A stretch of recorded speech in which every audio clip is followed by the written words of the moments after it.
Hi everyone, I've got a Citroen Picasso here, C4, on a 2010 and wanted to reset the service light, but I thought I'll show you guys how it's done. Now before I do any of this, if I show you how long it's been due for, switch the ignition on. As you'd see there, it's minus 37,000 miles overdue. Now to reset it, it's quite a simple procedure.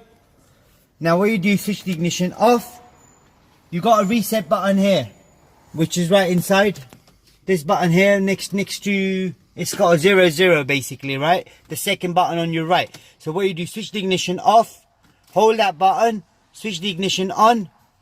As you see, the countdown started. So as soon as it gets to 0, it will reset itself. That's it, you let go of the button, you switch the ignition off, take the keys out, switch the ignition on. Now it's plus 12,500 miles. So your next service is basically due in 12,000 miles. Thanks for watching. Any more information, please do let us know. We'll try helping you out. And that's it. Thanks. Goodbye.